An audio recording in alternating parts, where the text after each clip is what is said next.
Muy bien. Bueno, buenas tardes a todos. Bueno, voy a dar inicio a la charla de laboratorio en reumatología.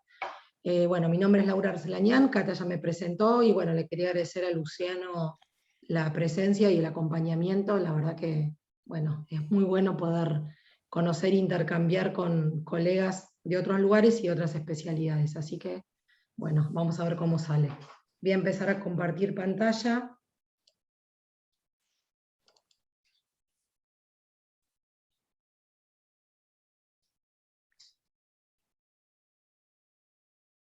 Un segundo, tengan paciencia.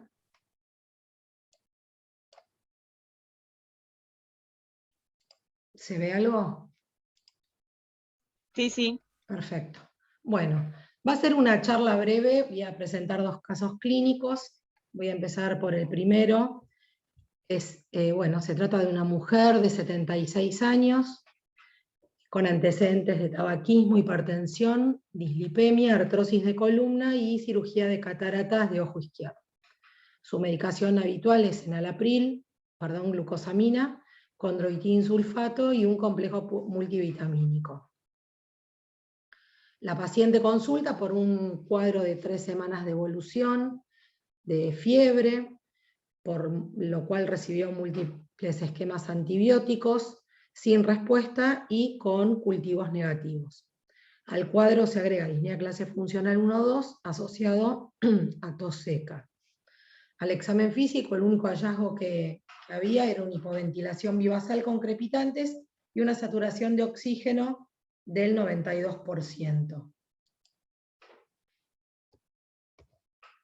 Esta es la placa de tórax con infiltrados pulmonares bilaterales, motivo por el cual se solicita un ataque de tórax que muestra imágenes nodulares pulmonares bilaterales, distribuidas al azar, y otras que acompañan la segmentación bronquial, algunas de las cuales parecían cavitadas, y áreas de broncograma aéreo. Se le realizó, por los hallazgos tomográficos en el tórax y por la clínica de la paciente, se solicita un ataque de maxiso-craniofacial que muestra ocupación otomastoidea de aspecto inflamatorio, completa y parcialmente del lado derecho, y senos paranasales sin alteraciones. Se decide realizar una broncoscopía con lavado broncoalveolar que arrojan cultivos negativos para gérmenes comunes, hongos y tuberculosis. Se toma una muestra biopsia de nódulos pulmonares que informan presencia de granulomas con necrosis, con polimorfonucleares y detritus nucleares, informan como granulomas supurativos, sugestivos de, en realidad, granulomatosis con poliangeitis, con ausencia de compromiso vascular. Se solicitó un laboratorio que muestra, dentro de los datos positivos, una anemia con un volumen corpuscular medio. Se estudió esa anemia y fue compatible con enfermedades crónicas. Una eritrosedimentación elevada, una PCR de 2,5, una orina completa con hematíes dismórficos y cilindros eritrocitarios. Con el cuadro clínico que presentaba la paciente y con la sospecha, o en realidad para sumar criterios para granulomatosis con poliangeitis, la que conocemos como granulomatosis de Wegener, se solicita un FAN, que es negativo, un ANCA citoplasmático, un ANCA-C, que es negativo, y se solicitan anticuerpos anti-PR3, que es proteinasa 3, que dan de 134, es decir, que son positivos.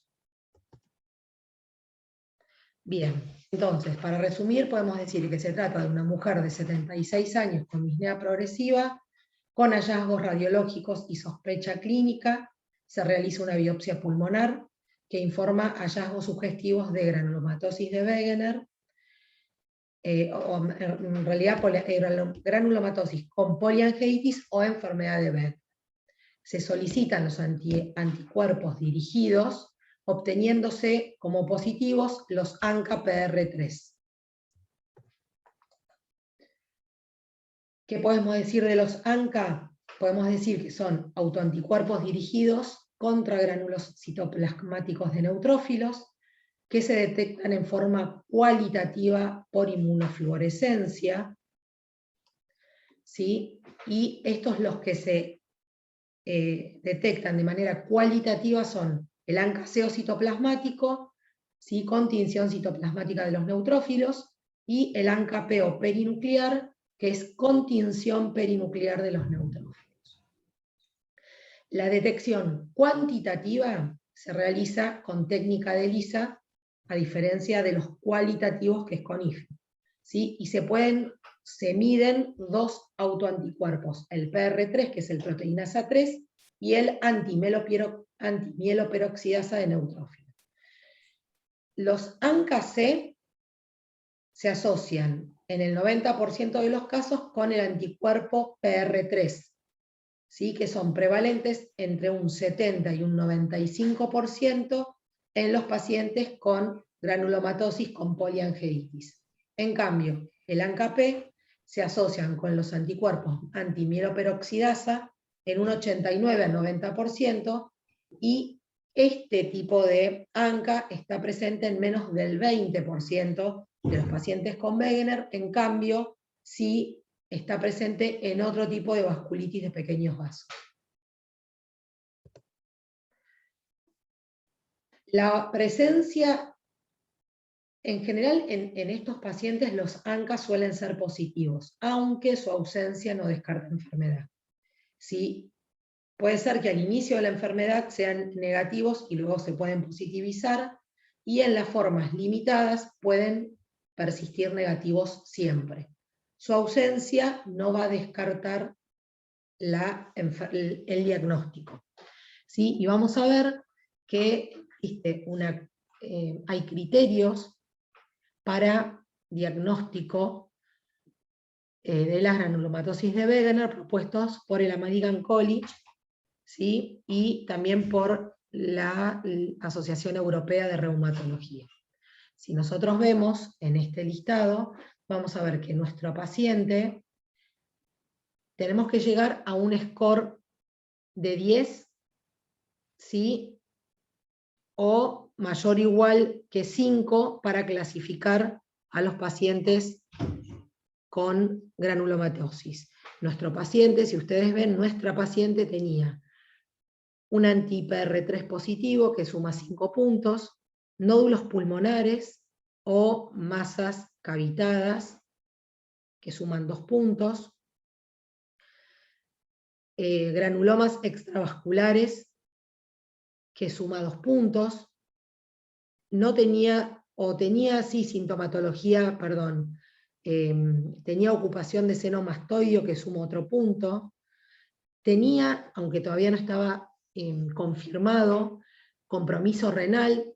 Recuerden que en la orina completa presentaba cilindros eritrocitarios y hematíes dismórficos, aunque tenía pendiente la biopsia, o sea, avanzar sobre los estudios renales, y no tenía antimieloperoxidasa positivo. Entonces, con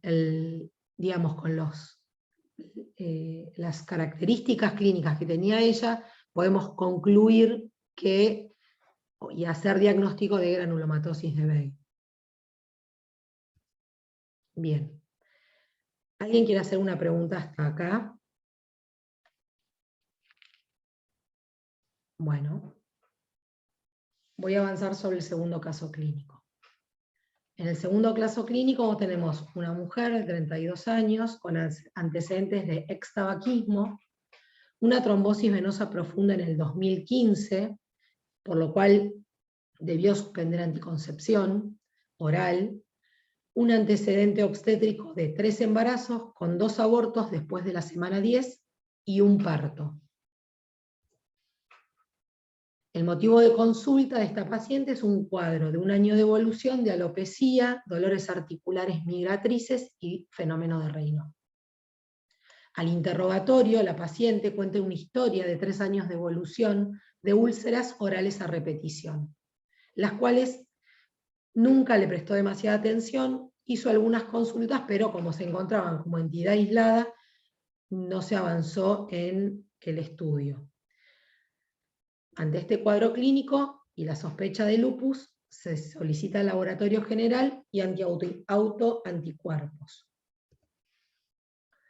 La paciente en el laboratorio específico mostraba un FAM positivo en 1280 con un patrón nuclear homogéneo, anticuerpos anti-DNA positivos 1 en 1280, anti-RNP positivo, anti-SM positivo, y dado el antecedente de abortos, 2 episodios de abortos, la sospecha de lupus y el episodio de trombosis venosa profunda, se solicitaron anticuerpos para síndrome antifosfolipídico, ¿sí? Entonces se solicitaron anticardiolipinas IgM e IgG que fueron positivas, anticuerpos beta-2 glicoproteína IgM e IgG que también fueron positivos, y anticoagulante lúpico que fue negativo. Entonces, se trata de una paciente femenina de 32 años con antecedentes de TBP y abortos espontáneos en 2 oportunidades después de las 10 semanas, que consulta por úlceras orales, alopecia, poliartritis y Raynaud. Ante la sospecha clínica de lupus y síndrome antifosfolipídico, se solicitaron los anticuerpos, confirmando ambos diagnósticos. Voy a hacer un repaso general de los anticuerpos, que después va a continuar Luciano hablándonos específicamente de esto. Podemos decir que los ANA son los anticuerpos dirigidos contra el componente nuclear, contra componentes nucleares como el ADN, las histonas y las ribonucleoproteínas, ¿sí? Como corresponde para una prueba de tamizaje, son el ANA, es una prueba muy sensible para la pesquisa de patologías autoinmunes, pero poco específicas, y no realizan diagnóstico de enfermedad autoinmune por sí solo, ¿sí? Hay que tener en cuenta que estos autoanticuerpos son positivos en el 33% de la población y pueden preceder varios años antes de los síntomas de lupus o de otras patologías. Bien, en el lupus se suele ver un patrón nuclear homogéneo o moteado, y su título no se asocia a la gravedad de la enfermedad, y no se aconseja su uso para seguimiento. Los anticuerpos anti-DNA de doble cadena, en cambio, miden anticuerpos de DNA de doble cadena nativo que se encuentran en el núcleo. Las 2 técnicas más utilizadas para estudiar el suero del paciente son la inmunofluorescencia indirecta en Critidia lucilae y el ELISA. El IFI, o la inmunofluorescencia, está presente en el 98-99% de los casos, y en cambio la técnica de ELISA da positiva en el 70% de los casos. Estos anticuerpos fluctúan con la actividad del lupus, y su presencia se vincula generalmente con nefritis lúpica. Por otro lado, existen los anticuerpos que antes se llamaban ENA, ahora va cambiando un poco la nomenclatura, que son los antígenos contra antígeno extraíbles del núcleo. ¿Sí? Son autoanticuerpos contra proteínas no histonas asociados a RNA, generalmente en el núcleo. Y los que se miden son para lupus, el anti-SM, el anti-RO, el anti-A y el anti-RNP. Y también existen el anti-JO y el anti-esclerosetenta, que generalmente son positivos en otras patologías. Vamos a hablar específicamente del anti-SM, que tal vez es el que más brilla en estos pacientes, y este anticuerpo da un patrón nuclear moteado, a veces homogéneo, en los ANA. La principal asociación clínica es con el lupus. Su especificidad es cercana al 100%, pero la sensibilidad es un poco baja, que va del 15 al 30%. Se relaciona con mayor actividad y severidad de la lesión renal.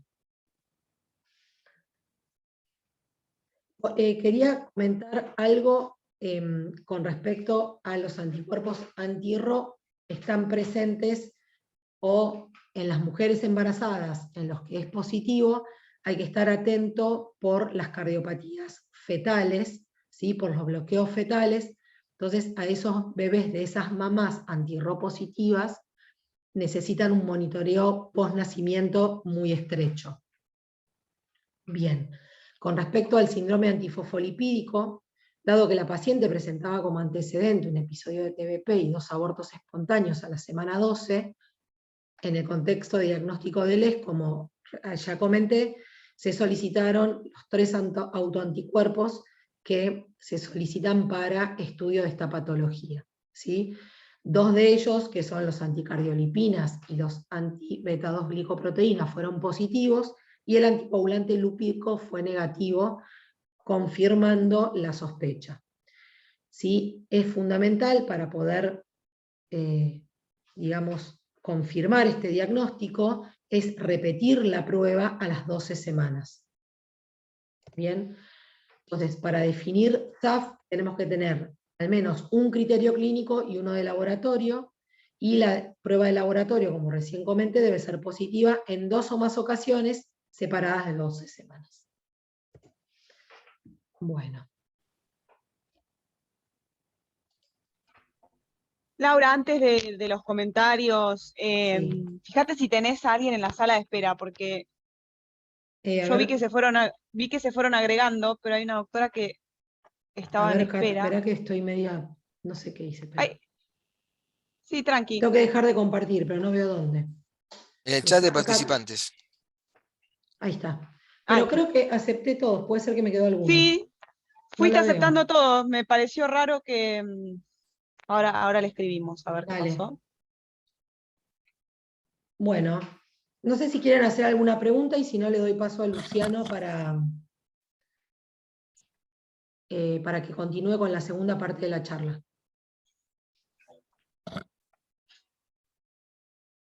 ¿Cómo hago, Cata, para pasarlo?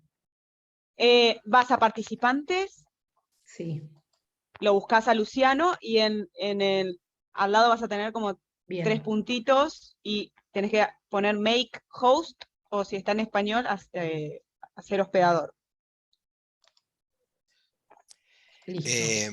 Yo como comentario, Sí. Laura, digamos, son 2 casos bastante explosivos, ¿no? Bastante, digamos, no sé si elocuente de enfermedad reumática, porque por ahí uno puede pensar cualquier cosa, la verdad, ¿no? Sobre todo el primer caso, bastante complejo. Pero, bueno, son casos especiales, ¿no? Que requieren un ojo bastante largo y, digamos, un procedimiento diagnóstico como el que hicieron, que estuvo muy bueno, la verdad, ¿no?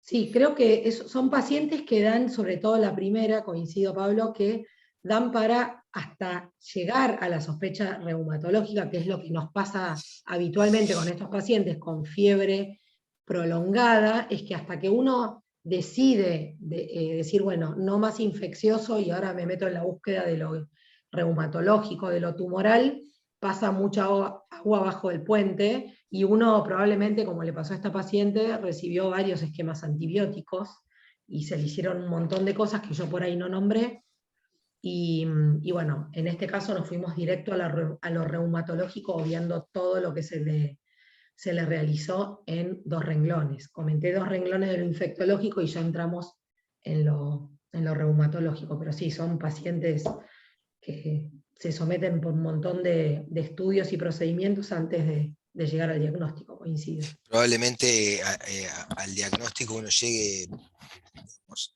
no sé cuál fue, digamos, cuál fue la cronología de estudios diagnósticos, pero digamos, probablemente haya pasado por el laboratorio primero y después por la biopsia, o fue coincidente eso, más o No, menos. en Es un paciente realidad, que quemaba, ¿no? sí, en realidad fue una paciente que se le hace el VAL para, obviamente, insistir en descartar lo infeccioso. Con la placa de tórax ya se entró a pedir la tomografía, obviamente eso fue prácticamente al ingreso de la paciente, y ya con una sospecha diagnóstica se decidió en la fibrobronco ir a la biopsia. Así que como que la paciente nos fue, a uno los va llevando las pacientes. Pero sí, es verdad, no es fácil la sospecha diagnóstica hasta que uno decide ir por lo reumatológico.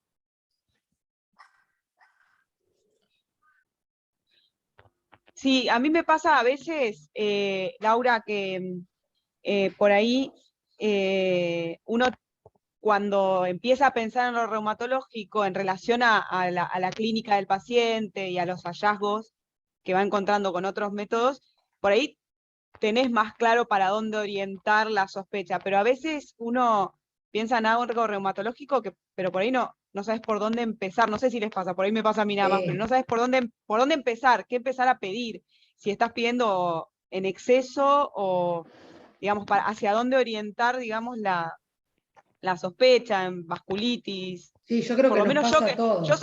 yo soy bastante burra en reumatología, entonces a veces siento que no sé por dónde arrancar, por eso es que me parece importante Bueno, el encuentro de hoy, que no, Sí, para yo eso Luciano está nos puede, Luciano, que nos va, tal espero que cual. nos clarifique un poco, nos va porque a la verdad que desasnar. creo que es, no, creo que es que, no sé si alguien por ahí quiere participar también, pero creo que en la práctica diaria cometemos excesos o, no sé cómo se diría, pero o sobrepedimos o subpedimos estudios Tal cual. complementarios en el laboratorio reumatológico, y un poco creo que el objetivo de esto es justamente aclarar estas cuestiones, ¿no? Porque cuando digo de los casos que mostraste son casos que uno, me imagino todo lo que lo habrán estudiado, pero como vos lo presentás así, claro, uno los ve y dice, bueno, tiene esto, tiene lo otro, es un Wegener, o que tiene aquello, es un lupus y tenía, fíjate que aborto. Pero en la práctica diaria no son tan redondos como lo presenta No. Laura, y esta es la cuestión que un poco nos junta ahora, ¿no? Y además, Totalmente. perdón, y ya dejo de hablar, pero esto de que cuando uno decide encarar lo reumatológico, cuesta tomar la decisión. Uno sigue insistiendo con lo Sí. infectológico y sigue buscando lo tumoral, y como que cuesta decidir, bueno, listo, basta y me meto en lo reumatológico. Estos son pacientes bastante redondos presentados, muy redondos. Entonces uno dice, que claro, es sencillo. No, no es sencillo, es todo un tema. Pero bueno, ¿les parece que le demos la palabra a Luciano para que inicie? Y yo me Por supuesto. silencio. Bueno, Adelante, Luciano.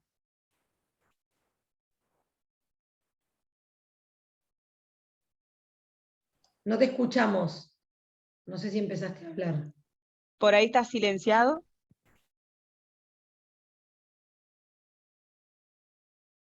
A ver.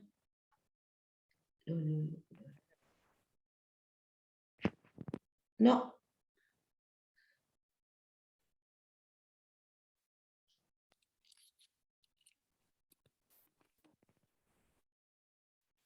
no te escuchamos.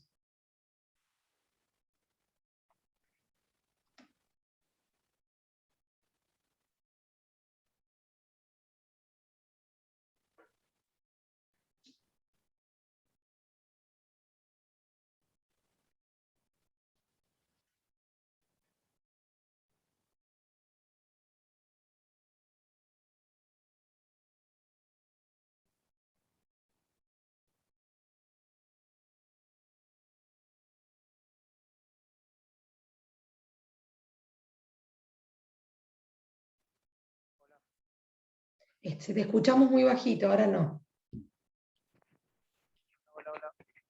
Te escuchamos muy bajo, me parece. Ahí va queriendo, pero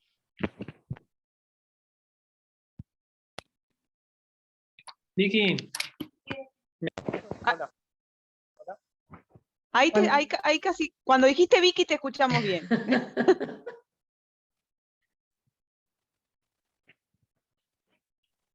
Ahí gritó, cuando dijo Vicky gritó. Sí, sí. Grita más, Luciano, dale. ¿Ahí me escuchas? Ahí un poco Debe tener mejor. algún problema de conexión ahí del Va queriendo. sí. ¿Ahí me escuchan? Ahí Sí, Perfecto. sí. Hablo sin auricular. Dale. Tengo mi bebita acá que no quería que llore, pero... no pasa eh, nada. bueno, primero, como les decía, agradecerle la invitación. Bueno, yo tuve contacto con Cata, que nos vemos en el hospital, pero igualmente a toda la sociedad. Los casos, Laura, muy interesantes, y como decían recién, digamos, esto es una construcción de razonamiento clínico. Muchas veces uno se ve tentado a catalogar a los pacientes con sus afecciones, ya sea que sean infecciosas, que sean autoinmunes, o que sean reumatológicas en general y demás, pero bueno, uno está enfrente de un paciente y va construyendo esa presunción diagnóstica en base a diferentes métodos complementarios y métodos clínicos. Ahora la idea un poco de, ¿para qué voy a compartir la pantalla? La idea un poco de mi presentación es intentar hablar un poquito sobre algunas... ¿Para qué? Che, esto... La tecnología está en mi contra, ¿eh? A veces pasa, a mí me pasa mucho. No, pero ahí está. Hablar un poco en general lo que uno puede buscar por ahí en alguna guía y eso, pero a mí me gustaría profundizar un poco en lo que recién decían. ¿Cuándo pedir laboratorios? ¿En qué momento? ¿En cuándo pedir algún estudio complementario más específico? Y eso tiene que ver con lo que hablamos recién de la construcción diagnóstica. Es decir, tiene que ver con la sospecha clínica, hacia dónde podría ir dirigida la fisiopatogenia de lo que le está generando al paciente, y también vamos a hablar de lo que es la sensibilidad, la especificidad, los valores predictivos, porque tiene que ver un poco con eso. Es decir, ¿qué valor yo le voy a dar al resultado que obtengo ante qué sospecha clínica? Como bien decían, este caso, el primario de la vasculitis sistémica, es un caso ahora resumido, parece fácil con el diario del lunes, pero son pacientes que llevan años, inclusive a veces de retardo en el diagnóstico. Cuando uno lee las guías de práctica clínica de las vasculitis de pequeños vasos o las relacionadas a ANCA, siempre abajo, fíjense que dicen remitir a un centro especializado. Obviamente que en la práctica diaria eso es casi a veces imposible, pero mi conclusión es que lo que dista a un centro especializado, más allá de la posibilidad de tener estudios complementarios y demás, es aumentar la sospecha clínica. Es decir, cuando uno se reúne con su equipo de trabajo y dice, bueno, tengo este paciente y descarté que no sea una TBC, en el caso que tenga compromiso pulmonar crónico, descarté que no tenga una infección aguda estreptocócica o lo que sea, che, ¿y no tendrá una vasculitis? Bueno, ese ejercicio es lo que le da valor después al estudio complementario que pedimos. Porque si no sería como todo mucho más sistematizado y sencillo, le pido un reumatograma como decimos habitualmente y bueno, a ver qué sale. Así que bueno, la primera parte, y haciéndolo corto, es la utilidad de los laboratorios en reumatología. Colaboran en el diagnóstico, es útil en el seguimiento de los pacientes en algunos casos y determina el pronóstico de la enfermedad si logramos tener el diagnóstico presuntivo. Pero la detección de anticuerpos no siempre indica la enfermedad. El mal uso puede conducir a errores innecesarios, a sobretratamientos o inclusive generar algún tipo de perjuicio. Por ejemplo, no sé si tenemos un FAN positivo y creemos que es vasculítico lo que le está pasando a un paciente y realmente lo que está teniendo es una TBC, podemos generar algún tipo de perjuicio también porque los tratamientos, tanto inmunomoduladores como inmunosupresores, pueden ser deleterios. Los resultados siempre deben ser analizados en el contexto clínico del paciente y no aseguran un diagnóstico. Vamos a ir rápido con esto porque ya lo explicó un poco Laura, pero... Luciano, fíjate si tenés, disculpa un segundo, fíjate Sí. si hay alguien que no esté por admitirse a la derecha, viste que creo que hay Yo alguien también que estaba está, por decir. puede Ver, ser, admitir, sí, ahí tengo dos. perfecto, buenísimo, gracias. Exacto, No. gracias. Entonces, cuando uno pide un FAN, un anticuerpo antinuclear o un factor antinuclear, que en realidad está mal llamado, pero no le van a cambiar el nombre porque en realidad es anticélula, ¿sí? No va solamente dirigido contra el núcleo, como bien decían, es un anticuerpo que es muy específico, ¿sí? Pero, perdón, muy sensible pero poco específico. Es decir, tiene la capacidad de detectar enfermos, pero también mucha cantidad de falsos positivos. Hay 5 patrones básicos en la inmunofluorescencia. La inmunofluorescencia es, se agarra el suero del paciente, se lo expone a una cantidad de antígenos y después se los barre y se los marca. Los que quedan pegados a la porción FC de la inmunoglobulina son los que se van a ver con luminiscencia. Entonces, los patrones lo que son orientativos, ¿sí? Lo que nos dice dónde podrían llegar a estar los antígenos que generaron esos anticuerpos, ya sea en el núcleo, en el citoplasma y en qué parte de los mismos. Después vamos a ver los diferentes patrones, pero Lo importante de esto sí que es operador dependiente. Tiene que ver con la expertise del técnico que está evaluando esa muestra. No es lo mismo un laboratorio que está capacitado para elaborar bastantes muestras, ¿sí? Que uno que hace un FAN cada tanto. Así que lo que hace es, según el patrón y según nuestra sospecha clínica, orientarnos hacia qué tipo de patología le podría estar generando. Haciendo un pequeño paréntesis, hoy cuando presentaban el caso cuando Laura presentó el caso, habló sobre los criterios de clasificación. Eso es un error bastante frecuente de tratar de mezclar diagnóstico con clasificación. Los criterios de clasificación son hechos para tomar pacientes para estudios de investigación donde le dan una sensibilidad muy alta y una especificidad aceptable. Entonces, cuando uno compara los criterios de clasificación que recién veíamos del Colegio Americano de vasculitis, de granulomatosis con polyangiitis, puede decir, bueno, ¿tengo que tener todo esto para diagnosticar a mi paciente? No.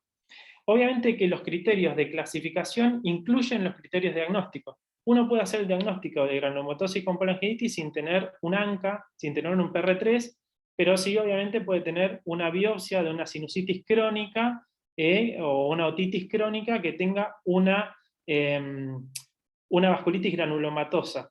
Entonces, los criterios de clasificación es para tratar de comparar pacientes que ya tienen diagnóstico de vasculitis entre las diferentes vasculitis, en el caso anterior.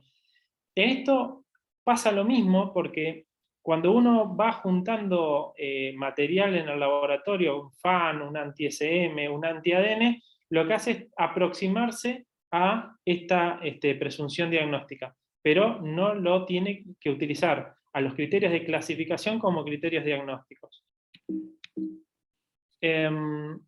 Obviamente que sí está estudiado el tipo de presentación, ¿sí? Que pueden, es decir, la frecuencia de presentación que hay en estos anticuerpos en diferentes patologías.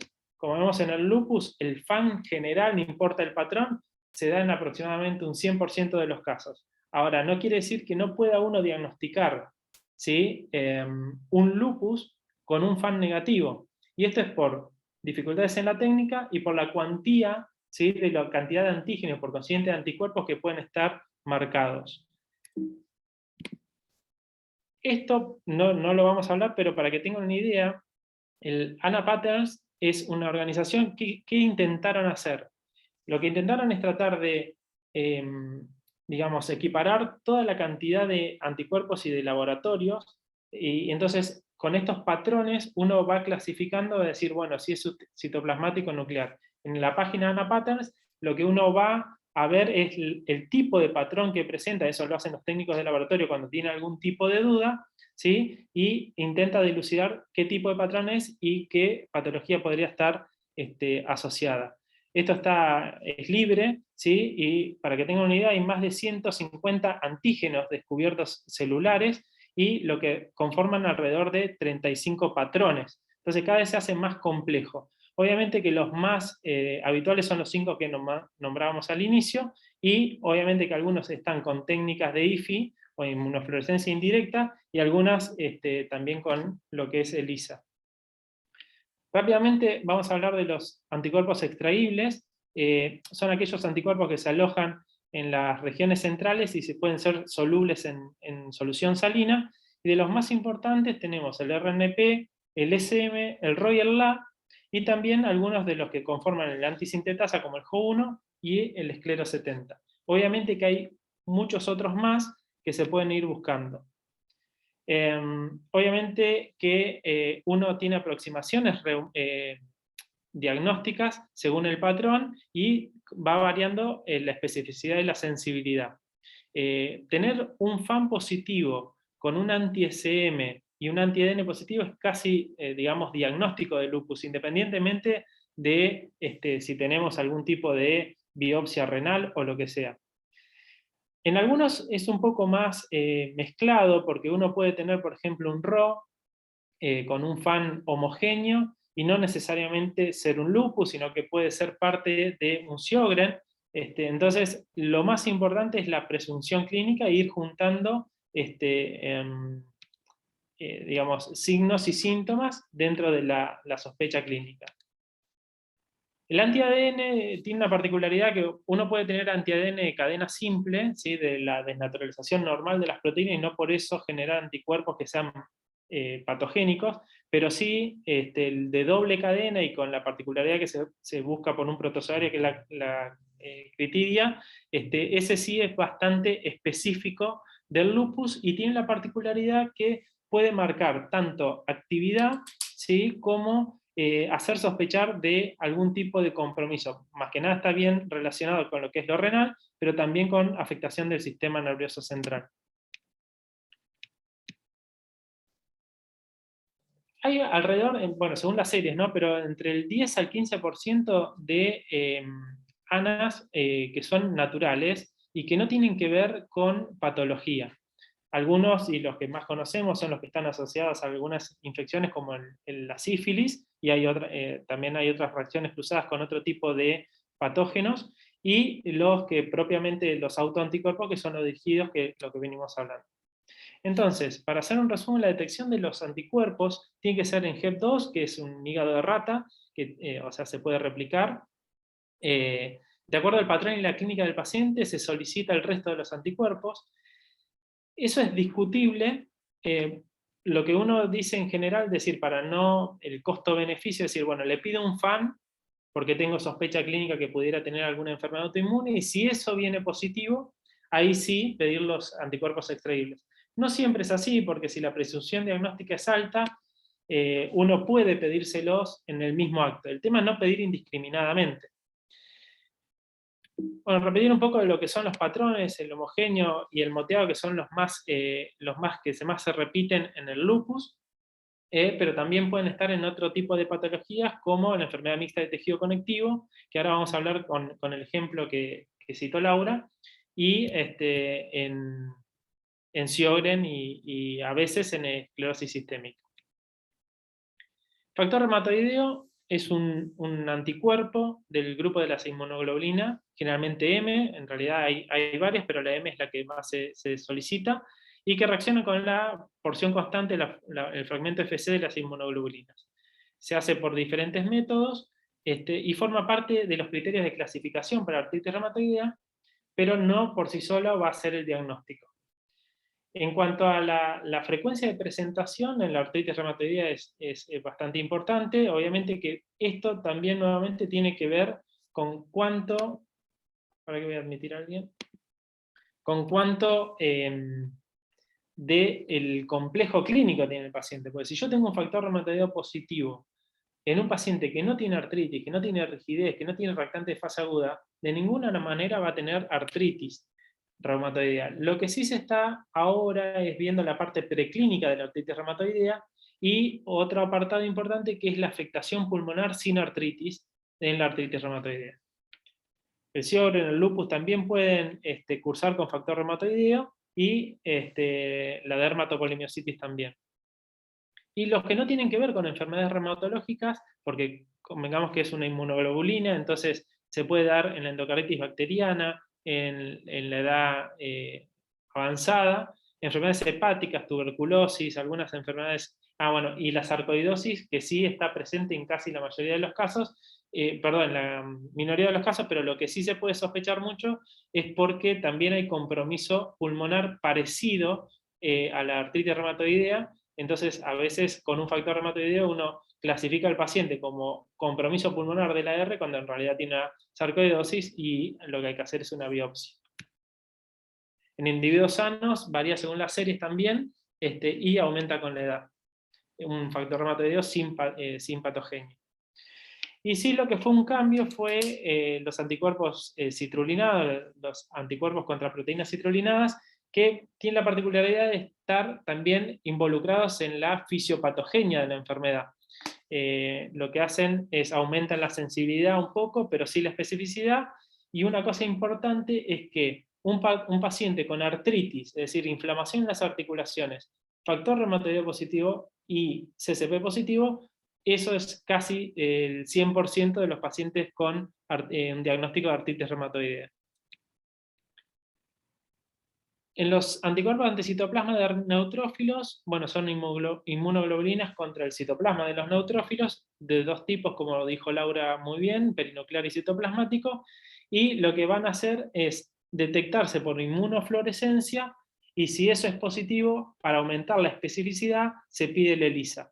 Entonces, si tenemos, hoy en día la clasificación de vasculitis de pequeño vaso, la tendencia es hacia si la vasculitis es PR3 positiva o MPO positiva. ¿Por qué? Porque va a marcar el pronóstico, ¿sí? Si tiene recidivas, la cantidad la variabilidad de los órganos afectados y el tipo de tratamiento. Hay estudios que muestran superioridad de respuesta al tratamiento con rituximab para los que son PR3 positivo y no así los que son MPO positivo. Entonces por ahí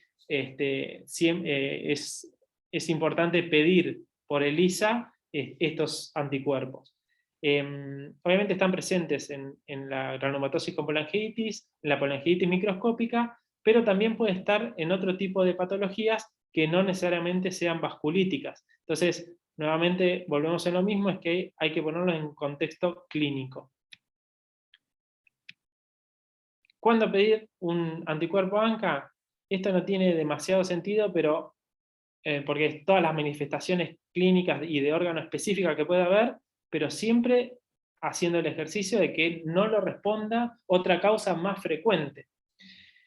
Cuando hablamos de patologías reumatológicas tienen la dificultad y por otro lado, digamos, la gracia de que son patologías de baja frecuencia con anticuerpos que están presentes no siempre, entonces no son marcadores de enfermedad, y entonces uno hace el diagnóstico tratando de juntar, ¿sí?, probabilidad de que el hecho, en este caso lo que le está pasando al paciente, sea respondido por alguna patología específica. El uso del laboratorio en reumatología entonces es indispensable, es su papel, pero hay que tenerlo como un apoyo diagnóstico, pedir en función del cuadro clínico y la evaluación con reumatología si se considera oportuna. No siempre, ¿sí?, porque digamos, la reumatología es una rama de la clínica, ¿sí?, que en algunas cosas se puede complejizar, pero en lo que es internismo y demás, lo que llevan la batuta, los que deciden, los que tienen la posibilidad de pensar de una manera más amplia son los mismos clínicos.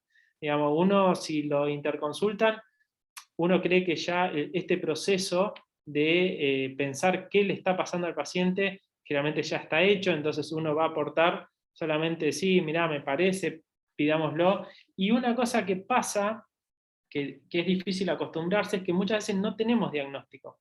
¿Sí? No le podemos poner el apellido. Con suerte podemos llegar a entender lo que le pasa, es decir, si es un proceso inflamatorio vasculítico, si tiene algún componente autoinmune. Hace 3 semanas en el hospital hubo una señora que, de 56, 57 años, antecedente de tabaquismo, que hizo una insuficiencia respiratoria rápidamente progresiva y con infiltrados pulmonares de mucha importancia, y comienza en la internación en la guardia, no en el piso, con hemoptisis. Le pidieron los chicos de clínica una orina donde había algunos hematíes, y todo daba, con la dificultad que era un fin de semana, entonces al hacer la fibrobronco se hacía un poco difícil, y sin tener una biopsia ni nada, se le hizo un pulso de solumedrol. La paciente mejora desde lo respiratorio al día. Obviamente lo renal tenía un componente prerenal, porque fue evaluado después por el equipo de CAT y demás, y nos quedamos con la incertidumbre de saber si la paciente realmente tuvo un proceso vasculítico o no. Que después, charlando con la gente de clínica, tendremos que haber podido hacerle una fibrobronco, una biopsia, ¿sí?, como para tener una aseveración, o sea, tener más presunción diagnóstica para seguir con los pulsos, o que se vaya con antibióticos. A veces nos pasa eso, pasa en todos lados, porque si entra un paciente con una alta sospecha, siempre se lo va a cubrir igual con antibióticos, porque no podemos esperar a los cultivos y demás. Entonces, este es un proceso que lleva siempre el médico clínico, el médico internista. Obviamente que por ahí los casos más más dramáticos son los que llevan a la internación, pero sí hay un estudio hecho por el grupo francés de vasculitis de pequeño vaso, que la demora en el diagnóstico de vasculitis de pequeño vaso es con una media de 10 años. Y uno dice, bueno, pero ¿cómo en 10 años nadie pudo hacerle el diagnóstico? Obviamente que hacer el diagnóstico a un paciente con vasculitis de pequeño vaso cuando tiene una glomerulonefritis o cuando tiene una hemorragia alveolar es relativamente sencillo porque, digamos, primero hay que sacarlo de esa situación y después se estudiará. Pero recordemos que en el caso de la granulomatosis con polangiitis son años de sinusitis, ¿sí? Un paciente que cursó con una mononeuritis múltiple que resolvió con AINES, resolvió con corticoides, entonces no es tan sencillo hacer el diagnóstico de este tipo de patologías. Nuestro grupo en el hospital municipal, ahí dejo mi correo, ¿sí? Cualquier cosa me pueden escribir, y la idea por ahí un poco es de mantenernos en contacto, porque repito, nadie acá tiene la certeza de que si las patologías son autoinmunes, si son infecciosas, si son de las dos, es complejo y se construye básicamente como se construye la mayoría de los diagnósticos, que es con un buen ejercicio clínico, con presunción diagnóstica y con una correcta utilización de los estudios complementarios, en este caso laboratorios, pero lo mismo sirve como para pedir tomografías, biopsias y demás. Así que les agradezco de antemano y bueno, para lo que necesiten.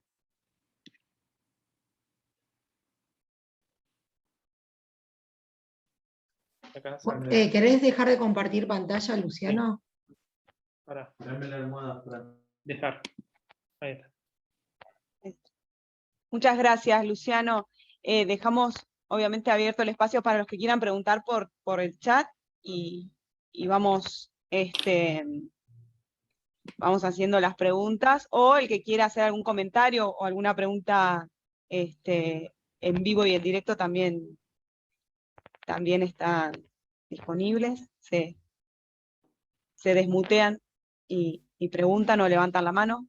Cata, yo ahí... Y Laura. Sí, yo quería hacer una pregunta. Obviamente que uno inicialmente, como vos dijiste, si tiene mucha sospecha, no espera solamente el método de tamizaje, sino que pide todo. Esto es un poco la regla para la mayoría de las enfermedades reumatológicas, ¿no? Y aunque si vos solamente pedís método de tamizaje y seguís con la sospecha, tenés que ir por los anticuerpos específicos. Esto es algo que por ahí no estamos acostumbrados o que ponemos un límite, pero está bueno, digamos, tenerlo presente como para no tener miedo de seguir pidiendo. Sí. Cuando uno tiene alta sospecha, pedir los ENAs todos no está mal, ¿sí? Y si uno lo ve desde el punto de vista costo efectivo, es un ELISA y los kits, digamos, los kits vienen con diferentes tipos de antígenos, ¿sí? La mayoría de los kits vienen con esos antígenos que vimos, ¿sí? RO, LA, RNP, el DNA no, es esa parte, ¿sí? JO, y si uno no lo pide, no te lo nombran, ¿sí? Otra cuestión, sacando un poco de lo que es lupus, pero por ejemplo, nosotros vemos el síndrome antisintetasa, que últimamente se está haciendo un poco más de importancia, porque en realidad se está diagnosticando, pero aquellos pacientes con cuadros de repercusión general, con una miositis o con un compromiso pulmonar intersticial, y con FAN negativo, ¿sí? Puede tener FAN negativo y JO positivo. Y uno dice, bueno, ¿por qué si el tamizaje, el FAN, el IFI es negativo, cómo va a tener un ELISA positivo? Es que en realidad la cantidad de antígeno, la cantidad de anticuerpo que generó esa célula no es lo suficientemente grande como para que la luminiscencia sea vista por el operador. Y el ELISA con un JO que es altamente específico viene positivo. Entonces, ¿qué es lo que prima? La sospecha clínica. Inclusive si te da negativo y uno descartó otras causas, estatinas, las causas que ustedes saben muy bien, digamos, y uno llega a la conclusión de que esto podría ser de causa inflamatoria autoinmune, lo trata igual, ¿sí? Porque, digamos, no necesito el anticuerpo. Obviamente que nos da cierto grado de seguridad, ¿sí? De saber, porque los tratamientos no son gratuitos en el sentido de lo que tiene que soportar ese paciente, por ahí son tratamientos con corticoides en largo tiempo, o con algún inmunomodulador, y otra cosa importante que nos marca el pronóstico. Una miositis inflamatoria con anticuerpos negativos, y que no se habla de cuerpos de inclusión, que no responde a corticoides, no responde a nada, con anticuerpos negativos tiene peor pronóstico que un Jo1. La antisintetasa es bastante dramático, miositis importante, alto CPK, aldolasa, compromiso intersticial bastante importante, pero responde muy bien al tratamiento y la recidiva es baja. Entonces, si yo tengo una miositis y tengo un Jo1 positivo, lo catalogo como una antisintetasa y voy a tener cierto grado o cierto margen de seguridad. Ni bien bajaron las enzimas musculares, le empiezo a bajar el corticoide, lo puedo dejar con algún inmunomodulador tipo metotrexato y voy a tener tranquilidad. Ese paciente lo veo cada 6 meses. No es necesario seguirlo, ¿sí?, por si se me dispara. ¿Me explico? Sí. Y otra pregunta, ¿viste el caso que contaste de la paciente con la hemorragia alveolar? Creo que Sí. si iban para ese lado. Vos empezaste los pulsos con Solumedrol un sábado, domingo, el lunes. Si le querés hacer la biopsia bronquial, el lavado bronquial, digamos, la video La biopsia. bronco, sí. ¿Ya llegás tarde al No, diagnóstico? No. no, Podés no, hasta avanzar 2 meses. tranquilamente sobre eso. Exactamente. Obviamente que por ahí hay cuestiones que son de la técnica, ¿sí? Si uno tiene un paciente con 1 miligramo kilo de corticoide, la fragilidad capilar que va a tener ese paciente en todos lados, inclusive en el riñón, entonces el que va a hacer la biopsia renal te dice, escúchame, hace un mes que tiene corticoide, hay más riesgo de sangrado. Por lo menos la evidencia dice que no disminuye la rentabilidad en una biopsia. Obviamente que sí la parte inflamatoria. ¿Sí? Si vos tenés, bueno, Cata lo puede explicar mejor, pero una glomerulonefritis rápidamente progresiva, y cuando vos vas a ver infiltrado linfoplasmocitario y demás, todo lo que es inflamatorio agudo, eso sí, pero si vas a hacer una inmunofluorescencia no se te van a correr, ¿sí?, los complejos inmunes. En el caso de la vasculitis ANCA, que encima es pausoinmune, tiene un montón de anticuerpos, en una lúpica es discutible, pero en una vasculitis pausoinmune, una glomerulonefritis pausoinmune, es muchísima la cantidad de anticuerpos, entonces yo no lo dejaría porque, digamos, lo ideal es hacer todo en medio de la mano. Lo que sí, nunca esperar la biopsia para tratarlo. Sí, eso no. Bueno, gracias. Héctor, adelante, vos levantaste la mano, ¿verdad? También. Sí. Sí, sí. Hola, ¿qué tal Luciano y Hola. Laura? ¿Cómo están? Hola, Una ¿qué tal? pregunta, dos en realidad. Eh, mm, Desde la medicina general, nosotros somos médicos generales, médicos rurales que estamos digamos, en un pequeño pueblo, yo estoy en La Madrid, 10.000 habitantes, y por ahí tenemos un paciente que decimos, che, ¿no será una enfermedad inmunológica esto? ¿No será alguna patología de tipo reumática? Eh, y tenemos que pedir un laboratorio básico que decimos, a ver, ¿con qué arrancamos? ¿No? Porque por ahí no tenemos la accesibilidad que tienen en otros lugares de pedir toda la gama de autoanticuerpos que ustedes piden. Digamos, ¿cuál sería lo básico? Que vos digo, a ver, esto me orienta. Y lo otro es, ¿qué papel tiene el proteinograma? Que siempre se pide, digamos, ¿qué podemos interpretar del proteinograma que nos ayude, si es que nos ayuda en algo, digamos, a hacer alguna aproximación diagnóstica a alguna enfermedad inmunológica? Sí, perfecto, muy claro, y aparte que es lo que pasa en la mayoría. Yo soy de Guaminí, ¿sí? 3.000 habitantes, y bueno, no siempre tenemos. Lo primero que hay que hacer es clínica. ¿Sí? Digamos, hablar con el paciente, revisar al paciente, ¿sí?, y tratar de clasificarlo, es decir, yo en mi consultorio de reumatología, cuando viene alguien con dolor en las coyunturas, lo clasifico en 3 casilleros. O tiene artrosis, o tiene artritis, o tiene artrosis inflamatoria. Entonces, partiendo de esa base, que no necesitas, digamos, ningún tipo de anticuerpo, tienen una artritis, la clínica de la artritis es clave, digamos. ¿Es una artritis simétrica? Podemos pensar en artritis reumatoidea. También hay que evaluar la frecuencia. Si, por ejemplo, 10.000 habitantes, la prevalencia de artritis reumatoidea es alrededor del 1%. Entonces tiene que andar dando vueltas 100 artritis reumatoideas. ¿Sí? Pero ¿cuántas gotas hay? Entonces, ¿qué es más frecuente que un paciente con una monoartritis tenga una artritis reumatoidea o tenga una gota.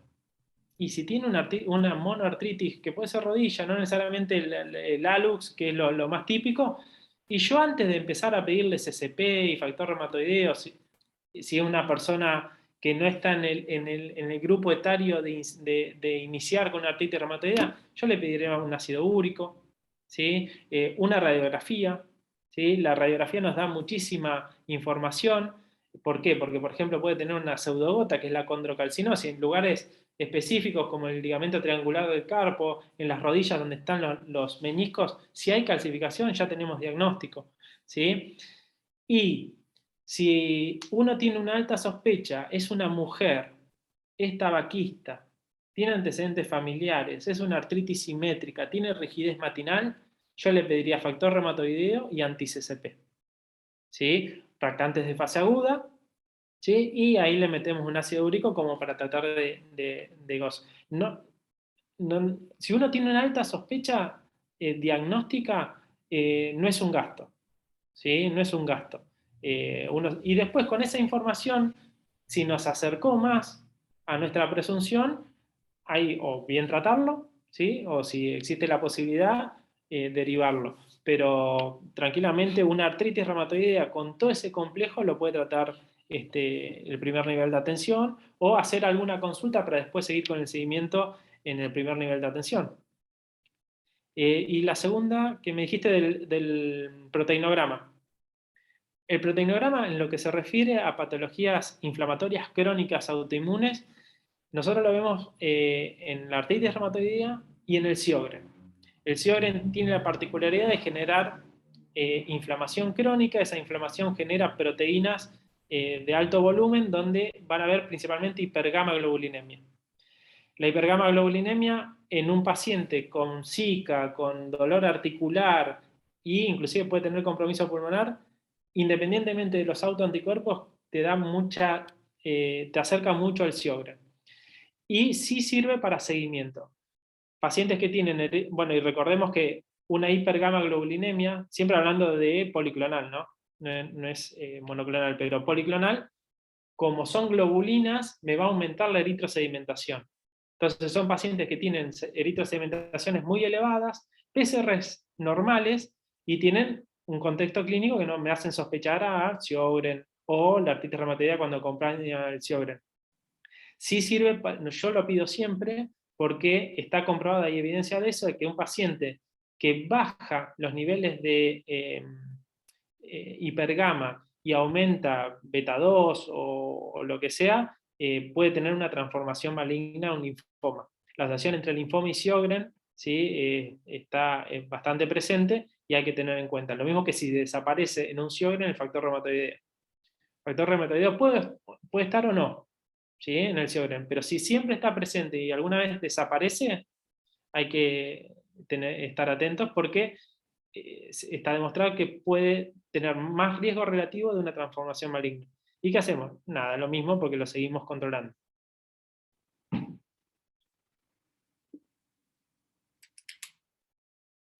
Perfecto.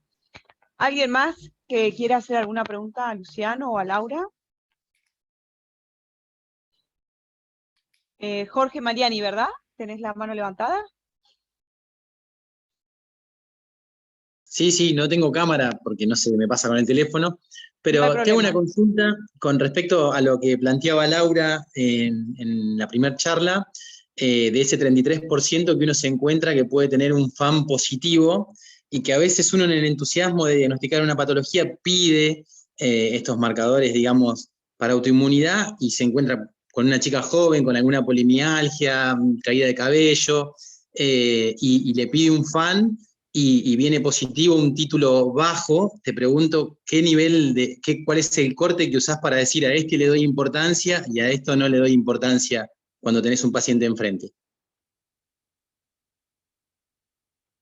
El FAN, digamos, volvemos a lo mismo, pero no quiero ser reiterativo, pero si la sospecha es alta, un FAN 1 en 80 o 1 en 40, si la sospecha es alta, y a mí me aproxima mucho el diagnóstico.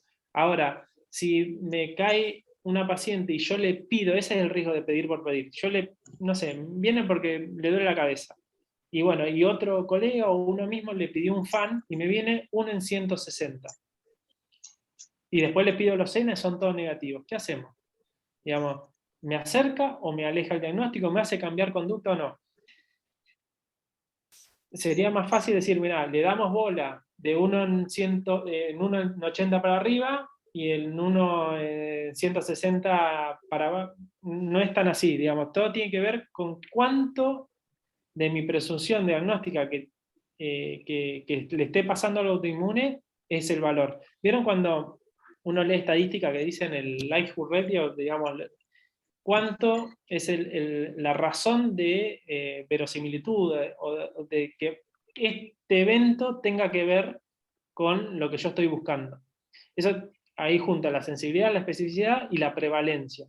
Entonces, si yo tengo alta sospecha clínica, mi valor del examen va a ser mucho más, el valor predictivo positivo va a ser mucho más importante. Ahora, si yo pido un anticuerpo, pero en realidad lo que tiene es una uña encarnada y me viene positivo, ¿qué valor le voy a dar a ese anticuerpo? Ninguno. Entonces, resumiendo, yo le daría importancia a un contexto clínico que podría responder a una característica autoinmune con una dilución de 1 en 80 para arriba. ¿Me explico? Perfecto.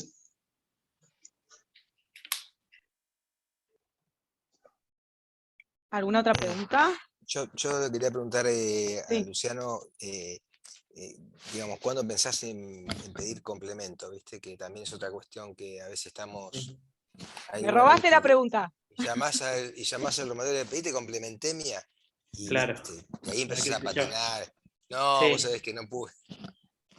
La actividad del complemento, bueno, en la vía alterna de la inflamación y demás, y todo eso, tiene bastante validez en lo que es lupus.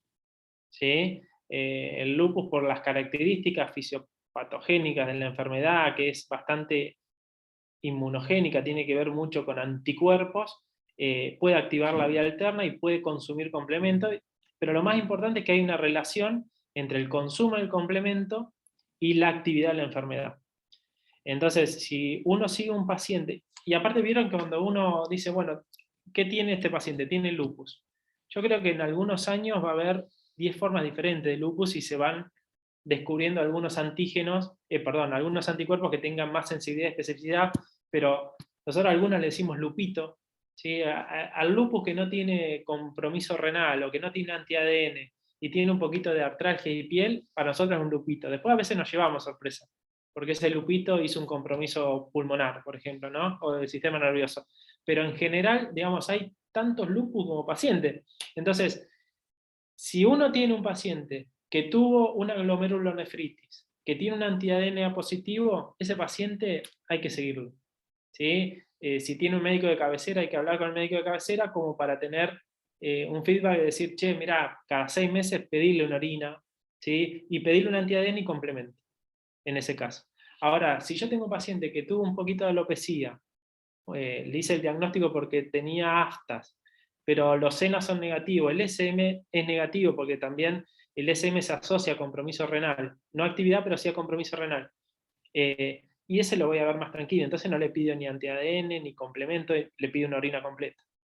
Pero bueno, y una parte muy importante es que el paciente, son pacientes complejos, no por el pronóstico, nada, sino porque cuánto lo sigo, cómo lo sigo. Entonces yo particularmente les hago hincapié, como cualquier paciente tendría que tener, es un médico de cabecera, alguien que dirija, porque después este mismo paciente con artritis reumatoidea, que toma metotrexato, que por ahí por su actividad a veces hace corticoides, empieza con gastritis, y tiene que ir al gastroenterólogo. Entonces, si no hay nadie que lo maneje, que lo ayude, que lo acompañe al paciente, se torna muy dificultoso.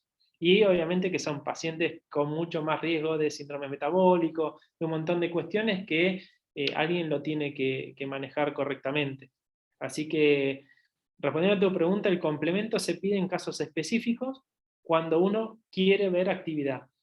Y cuando en internación, si uno sospecha, hay algunos hematíes, no le pudieron hacer dismórficos, picó un poquito la creatinina, bueno, nos puede ayudar para tratar de ver si realmente tiene actividad inmunológica. Si consume el complemento, es un pelotito más hacia que lo que esté pasando no tiene que ver con tanto con lo prerrenal y la diarrea que tuvo, sino que se está inflamando el riñón. No sé si hay alguien más, señor. Te tiro dos cositas para que nos digas. ¿LATEX-AR o factor reumatoideo? Viste que hay laboratorios que te, digamos, Sí. que nos digas LATEX-AR, digo porque hay mucha gente de la zona y por ahí podés pedir una cosa u otra, igual que lo que nos pasa a veces con el eritro-PCR. Sí, ¿Sí? Por ahí la significancia me parece que está bueno sí. verlo. Hoy en día el látex AR ha quedado un poco en desuso, igualmente hay laboratorios que lo siguen utilizando y está estandarizado. Convengamos que todos los laboratorios, independientemente de la técnica que utilizan, están controlados, entre comillas, no sé cómo se dice, pero digamos que todo, digamos, la técnica que utilizan está estandarizada. Sí ha demostrado el látex tener más sensibilidad y especificidad para artritis reumatoidea, entonces es una técnica, y aparte es más fácil de hacer. ¿Sí? Es una técnica que hoy en día se utiliza mucho más. Y con respecto a, ¿qué me decías lo segundo? Yo le pediría factor reumatoideo. Perdón, ¿el látex o el factor reumatoideo? Factor reumatoideo. Ah, el factor reumatoideo. Está bien. Factor reumatoideo. Sí, Bien. factor reumatoideo. Más estandarizado, más sensible y más específico. Y es más fácil de hacer. ¿Sí? Más fácil. Y lo otro, los reactantes de fase aguda, como ustedes bien saben, digamos, la eritrosedimentación tiene mayor cantidad de falsos positivos. ¿Sí? Un paciente con insuficiencia renal, paciente que esté cursando alguna infección de tipo la tuberculosis, que no solamente indica inflamación. ¿Sí? Algunos fármacos también elevan la eritrosedimentación, y la PCR, y bueno, y lo otro es que, digamos, tiene menos curva, uno puede seguir mucho más al paciente, porque tarda menos en descender la PCR, y más si es ultrasensible, y es cuantitativa, perdón. Cuantitativa. No se influye con la hipergama, por ejemplo, o con algunas enfermedades hematológicas. Entonces, hoy en día es un poco más fiable en cuanto a para la actividad de la enfermedad. ¿Sí?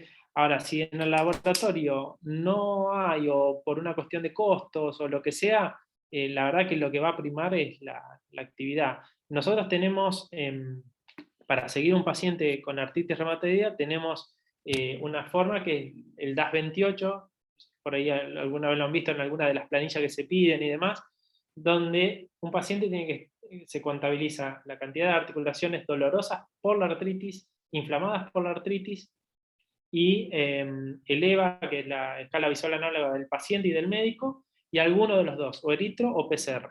¿Sí? Están en la misma altura. Entonces yo la verdad que en la práctica diaria no hago mucha diferencia. Ahora, de un paciente con insuficiencia renal crónica, un dialítico y demás, la PCR, la erita sabemos que no nos va a servir para nada. Si un paciente con un Sjögren, ¿sí? Que ya tiene una hipergama, no le vamos a dar bolilla. Entonces ahí sí, por ahí, para ver actividad podríamos pedir PCR.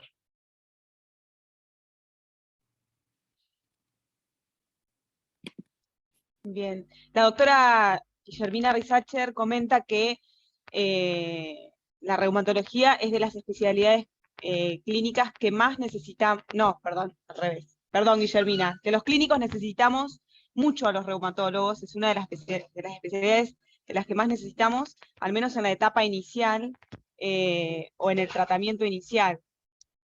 Yo creo que es así, se nos prenden fuego los papeles muchas veces y necesitamos ahí el trabajo en conjunto con el reumatólogo. Sí, yo soy clínico, digamos, yo me parece que lo más importante es este proceso de decir, bueno, obviamente que si uno tiene más expertise, más cancha, digamos, en ver, yo veo una artritis reumatoidea o una señora con una artritis y por ahí tengo más sospecha, es decir, no, esto es una artritis reumatoidea, ¿no? Y a veces me equivoco, ¿sí? Obviamente que las cuestiones sistémicas son complicadas, porque también la reumatología tiene la particularidad que diferentes patologías comparten síntomas de afectaciones de órgano específico. ¿Sí? Entonces, che, ¿qué es un lupus? ¿O es una enfermedad mixta de tejido conectivo? ¿O es un overlap? Y qué sé yo, el tiempo va a decir para dónde dispara. Obviamente que uno se puede ir agarrando de diferentes cuestiones, pero lo más importante es tratar de ver, decir, che, mirá, esto no es infeccioso. Esto que le pasa no es hemodinámico. Me parece que tiene que ver con algo inflamatorio y debe tener que ver con algo autoinmune. En eso sí hay que trabajar en conjunto, ¿sí? Pero bueno, el clínico o el médico de familia tiene una visión más holística, digamos, entonces puede tener esa capacidad de ver diferentes causas o posibles causas. Nosotros vamos a una parte, ¿sí? Muchas veces uno cree y está convencido desde la clínica, digo como reumatólogo, a veces decir, no, esto tiene que ser una vasculitis, y por ahí no, ¿sí? Pero lo importante es el trabajo transdisciplinario, es decir, no solamente hacer una interconsulta, sino trabajar en conjunto, ¿sí? Como para decir, che, ¿qué te parece? No, sí, una vasculitis. No, pero el médico que conoce a la familia, que conoce al paciente, que conoce qué le pasó en los últimos años, eso es muy importante y a veces no se da en una guía. No viene una guía, che, ¿qué hacemos si el paciente fuma hace 30 años? Y a mí me consultó y me dijo que no fumaba. ¿Me explico? Entonces, lo importante es hacer un trabajo transdisciplinario donde cada uno aporte su conocimiento y su forma de ver al paciente como para que en definitiva pudiéramos llegar a una presunción diagnóstica y tratarlo en consecuencia. Muchas veces no podemos, ¿sí? O nos equivocamos, porque eso pasa también.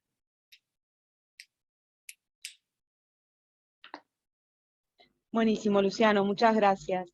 Bueno, no, ¿Alguien gracias. más? ¿Alguien más quiere hacer alguna otra pregunta? Si no, vamos dando por finalizada esta charla. Gracias, Laura, por tu presentación.